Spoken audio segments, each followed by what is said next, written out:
بسم اللہ الرحمن الرحیم۔ میرے محترم سامعین و ناظرین، آج جو میں آپ کی خدمت میں مسئلہ پیش کروں گا وہ یہ ہے کہ ایک گونگا بندہ جو زبان سے تو اقرار نہیں کر سکتا، زبان سے تو بتا نہیں سکتا، تو لہٰذا اس کا ایمان لانا کیسے معلوم ہوگا کہ یہ مومن ہو چکا ہے؟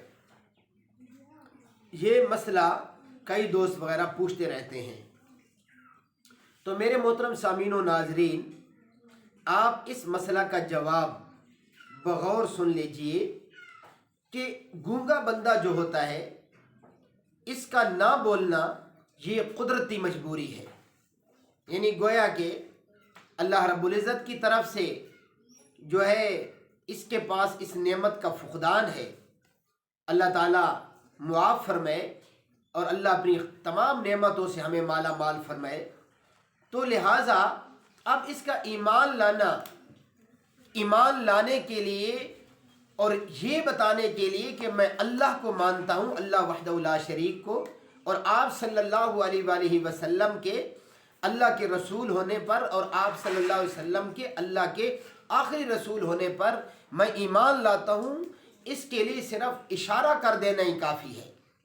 کہ جس اشارے سے یہ معلوم ہو جائے کہ ہاں یہ بندہ اللہ پر اور آپ صلی اللہ تعالیٰ علیہ وآلہ وسلم پر اور تمام ایمانیات کے اوپر ایمان لاتا ہے، اس کا اشارہ کر دینا ہی کافی ہے کہ اس کے اشارے سے اتنا سمجھ آ جائے کہ واقعتاً یہ بندہ مومن ہے اور اللہ کے حضرت رسول اکرم صلی اللہ علیہ وآلہ وسلم اور دیگر ایمانیات کے اوپر یہ ایمان لاتا ہے۔ تو اس مسئلہ کا میرے محترم سامعین و ناظرین یہ جواب ہے۔ تو آپ کی خدمت میں انتہائی ادب سے گزارش ہے میرے محترم سامعین و ناظرین کہ اگر آپ چاہتے ہیں کہ ہم تک مستند دینی مسائل پہنچتے رہیں تو آپ ضرور ہمارا یہ اسلامی چینل ذوقی اسلام اسے سبسکرائب کیجئے، خود بھی اور دوستوں سے بھی کروائیے۔ انشاءاللہ العزیز آپ کو اس سے مستند دینی مسائل میں ملتے رہیں گے اور یہ ایک صدقہ جاریہ ہوگا۔ جس نے بھی دین کی بات سنی انشاءاللہ العزیز آپ کو بھی ہمیشہ ہمیشہ کے لیے اجر و ثواب ملتا رہے گا۔ وآخر دعوانا ان الحمد للہ رب العالمین۔